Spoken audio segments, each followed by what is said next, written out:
이러한 실수요자, 무주택자 분들이 들어갈 수 있는 공간을 막는다. 이건 문제가 된다는 거죠. 그래서 지금 정부에서도 인정을 한 거는 오케이.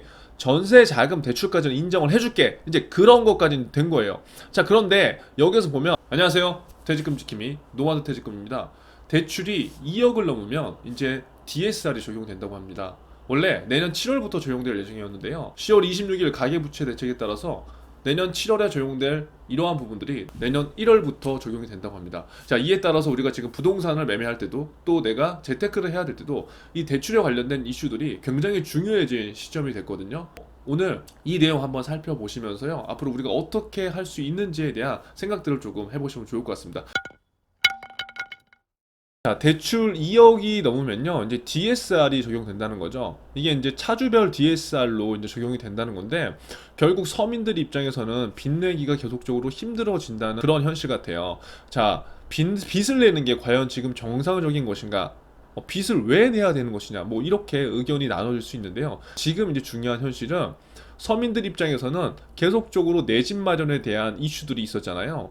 뭐 예를 들어서 무주택자 분들이나 뭐 1주택자 분들이 뭐 조금 더 나은 입지로 이제 옮겨가려는 전략, 이러한 전략을 있는데, 지금 우리가 대한민국에서 내 집 마련을 한다는 거는 자기 자산만으로 내 집 마련을 하는 사람들은 거의 없다는 거죠. 결국 대출이라는 것, 이 레버러지를 얼마나 활용하는 거에 따라서 집을 한 채 사는 사람이 있고, 두 채 사는 사람이 있고, 네 채, 다섯 채, 뭐 수십 채를 사는 사람이 있는데, 대부분 이 대출이 굉장히 중요한 이제 이슈예요. 그런데 무주택자 분들이거나 집을 한 번도 사본 적이 없는 경우에는 이 대출이 굉장히 무섭다고 느끼고, 이걸 내가 해보지 않았기 때문에 인식 자체가 굉장히 두렵고 공포스럽고 그럴 수밖에 없는 상황이거든요. 그런데 작년부터 많은 이슈들로 뭐 주식과 부동산의 자산 가치가 계속적으로 상승되고, 많은 투자자들이나 서민들이 재테크에 대해서 더욱더 관심을 가질 수밖에 없었던 상황인 거죠. 자, 그러다 보니까 대출이 왜 중요한지, 그리고 대출을 받아서 어떻게 집을 사야 되는지, 그리고 내가 지금 집을 사지 않으면 뭐가 힘든지를 너무나도 많은 분들이 이제 공감하고 그렇게 하려고 하는 시점이었어요. 근데 그러다 보니까 대출이 계속적으로 늘어나고 가계부채가 계속적으로 증가되는 속도가 빨라질 수밖에 없었죠. 이에 따라서 금융권에서는 가계부채가 너무 늘어나면 이 정부의 리스크가 있을 수밖에 없으니까 그런 것들을 지금 옥죄기 시작했고, 제가 이제 계속 전달을 드렸지만 대출을 정부에서는 쪼일 수밖에 없는 지금 그런 입장이었던 거죠. 그래서 각 은행별로 이러한 전세자금 대출이나 주택담보대출 이런 것들을 줄이고 있는 상황이었고요. 자, 그런데 이렇게 맹목적으로 막 주려고 하다 보니까 결국 전세자금 대출까지 지금 건드렸거든요. 근데 그걸 건드니까 일반 서민들 입장에서는 이 말이 안 된다고 생각이 되는 거예요. 그렇잖아요. 예를 들어서 내가 1주택자야. 그래서 내가 전세자금 대출을 받아서 뭐 다른 데 투자해. 물론 이것도 투기로 보면 어쩔 수는 없겠죠. 하지만 진짜 실수요자, 우리가 얘기하는 실수요자는 전세를 사는 분들이잖아요. 이 전세를 산다는 거는 내가 그냥 그 집에서 거주하는 공간이란 말이야. 하나의 공간. 이분들한테는 이게 어떠한 투기적 의미가 단 1도 없다는 거예요. 근데 갑자기 가계 부채가 많다고 해서 우리나라만 고유하게 있는 이 전세제도의 그 제도를 여지껏 이용을 했는데, 가계 부채가 갑자기 많다는 이유로 이러한 실수요자, 무주택자 분들이 들어갈 수 있는 공간을 막는다. 이건 문제가 된다는 거죠. 그래서 지금 정부에서도 인정을 한 거는 오케이. 전세 자금 대출까지는 인정을 해줄게. 이제 그런 것까지는 된 거예요.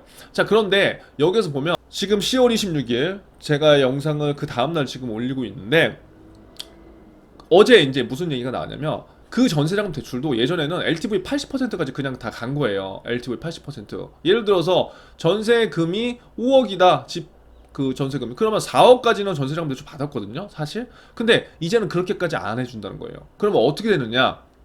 여기에 증감된 부분만큼만 지금 해주겠다는 거예요. 그러면서 이 전세자금 대출도 통제를 하겠다는 겁니다.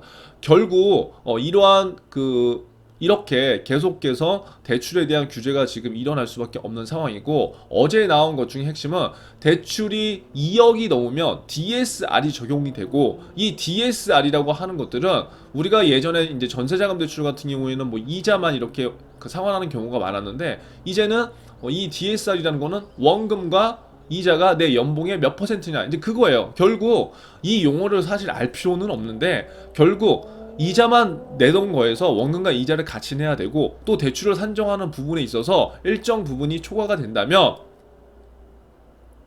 한도가 줄어들 수밖에 없는 현실이다. 그것만 우리가 확인해 보면 좋을 것 같아요. 그래서 기사를 한번 보면서 내용을 한번 볼게요.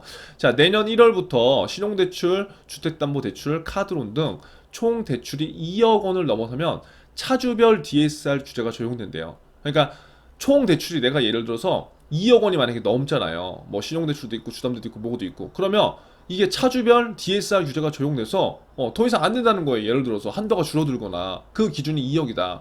그래서 풍선 효과를 막기 위해서 서민들을 주로 이용하는 2금융권의 차주 단위 DSR 기준도 강화된다. 이게 무슨 말이냐면 1금융권에서 예를 들어서 통 대출이 2억을 넘었어. 그럼 1금융권에서 지금 안 해준다고 하면은 사람들이 어디로 가요? 2금융권으로 가잖아요. 2금융권. 금리를 조금 더 높게 받고 한도가 조금 더 높은 2금융권을 갔다고요. 그래서 대출을 받았어요. 그래서 이게 풍선 효과가 계속 이어지는 현상이었거든요. 그래서 궁극적으로는 이 대출 수요를 억누르지는 완벽하게 못하는 그런 시장이기 때문에 많은 이제 불만들이 제기된 거죠. 그런데 이러한 그 풍선 효과를 막기 위해서 제2금융권에서도 차주 단위 DSR 기준을 좀 더 강화할 거라는 거예요. 그러니까 숨통은 조금씩 더 쪼이는 그런 상황이라는 거죠.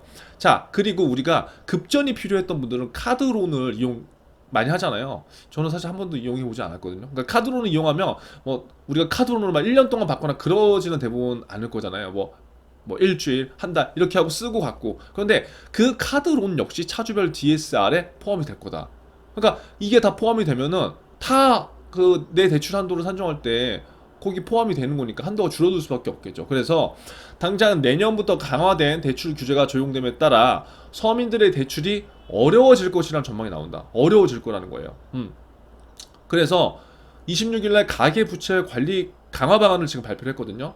고 위원장은 부동산 시장은 과열 양상을 보이고 부채 증가 속도는 추세를 크게 넘어섰다. 그렇기 때문에 지금 이렇게 하는 거예요. 그래서 지금은 가계부채 관리 강화를 위해 적기에 적합한 방법으로 선제적이고 강력하게 대응을 하겠다. 이게 정부의 기조예요. 이 기조는 제가 봤을 때는 당분간 바뀔 수가 없기 때문에 투자를 하는 사람 입장이건 아니면 뭐 기본적으로 우리가 실수요를 하는 입장이건 이러한 시장 상황을 계속적으로 보면서 체크를 해야 된다는 거죠. 왜? 이 내 돈이 걸려 있는 거니까요. 뭐 누구를 믿을 수가 지금 있는 상황이 아니에요. 지금도 전세자금 대출 해준다고 했다가 안 한다고 했다가 또 해준다고 했다가 막 이렇게 말이 바뀌잖아요.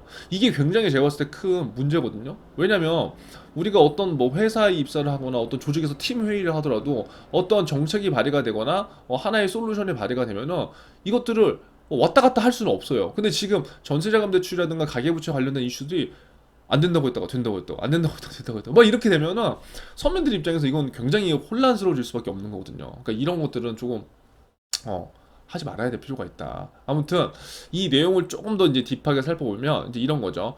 먼저 총 대출액이 2억 원을 초과하는 차주. 그러니까 우리는 우리 입장에서 이것들을 생각해 봐야 되는 거죠. 내가 대출액이 2억 원을 초과한다. 그럼 이 현상을 보고 체크를 해봐야 되는 거예요. 자, 이렇게 초과하면 DSR 적용을 내년 7월에 원래 시행을 하기로 했지만 내년 1월부터 시행을 한다는 거예요. 2억을 넘으면. 총 대출액이 1억을 초과하는 경우에는 내후년 7월에서 내년 7월로 앞당기고, 그러니까 지금 이 규제가 점점점 더 앞으로 당겨졌다. 총 대출액의 금액 기준으로 따라서. 자, 그리고 내년 원래 7월 적용할 예정이었던 카드론의 차주별 DSR도 언제로 되는 거예요? 내년 7월이 아니라 내년 1월. 그러니까 계속해서 뭔가 규제가 좀 더 당겨진다는 거죠. 자, 그리고 은행 문이 좁아지면 대출 수요가 쏠리는 점. 어디로 쏠린다고 했어요? 제2금융권으로 쏠리잖아요. 그래서 제2금융권의 차주별 DSR 규제도 기존에는 원래 60%였는데 50%로 하향 조정한다는 거예요. 2금융권도. 언제부터? 뭐 내년부터겠죠. 그래서 DSR 산정 시 현재 7년 만기로 적용되던 신용대출도 만기가 5년. 그러니까 계속 다 줄이는 거예요. 그러니까 우리가 이런 것들을 뭐 하나부터 열까지 다 알 필요는 없지만 방향성이 지금 계속 줄이고 있구나. 그럼 내가 현재 이런 상황이면은 나는 뭘 체크해 봐야 되겠네. 이런 것 정도는 우리가 관심을 가져야 될 필요는 있는 것 같아요. 자, 근데 최근 가계대출 급증세를 이어갔던 전세대출은 뭐예요? 이 DSR 한정에서 제외됐다. 왜? 이건 문제가 있었으니까요. 그래서 실수요자인 대출이 많은 게 전세자금 대출이기 때문에 정부에서도 이것들을 포함하지 않겠다는 거예요.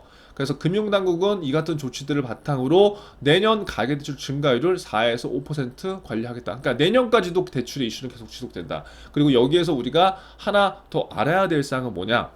DSR 한정 시 전세 대출 포함하지 않겠다고 하는 건데 예전처럼 전세 대출이 LTV의 뭐 70%, 80%가 그냥 나오는 게 아니에요. 증가액만큼만 지금 받을 수가 있어요. 그래서 여러분들이 만약에 지금 전세자금 대출을 받으시려고 한다면 그러한 내용들을 확인해 보셔야 됩니다. 자, 이게 무슨 말이냐?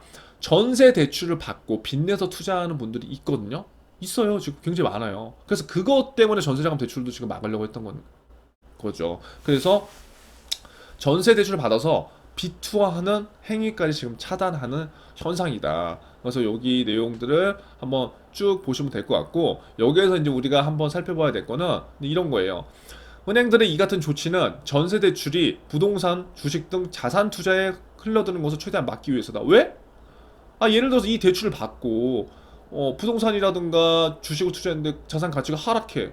이자는 내는데 나중에 되면 이자 상환 능력이 안 돼. 그럼 야 나 못 내겠어. 나 파산. 이래버려. 근데 그런 사람들이 한두 명이 아니야? 몇천 명이 돼. 그럼 이게 굉장히 큰 문제가 될 수 있다는 거예요. 그래서 대출을 지금 다 쪼이고 있고 투자를 할 거면은 당신들이 갖고 있는 돈으로 투자를 하세요. 그거예요, 그거. 지금의 기조는. 그래서 이 전세 대출도 어떻게 되냐면 보세요. 지금 최초 4억이어서 전세 대출이. 그러면 지금까지는 LTV 한 80% 맥스가 나왔다고요. 그러면 3억 2천 정도가 전세 대출 나오는 거예요. 그러면 이에 따른 이자만 내면 된다고요. 근데 지금 전세값이 계속 상승하고 있는 시기잖아요. 그러면 전세값이 집주인분들이 우리 안 되니까 6억을 올려주세요. 라고 하면 원래는 이때 또 LTV의 80% 4억 8천까지 나올 수가 있었어. 근데 지금 어떻게 되느냐? 2억이 그 전세금이 이제 증가된 거잖아요. 그러면 이 2억에 대해서만 LTV가 또 적용돼서 추가적으로만 해주겠다는 거예요. 결국 총 대출 한도는 줄어들 수밖에 없는 입장이다. 이렇게까지 지금 정부가 전세자금 대출도 관리를 하려고 하고 있다. 이 말입니다. 여러분 어떠셨나요?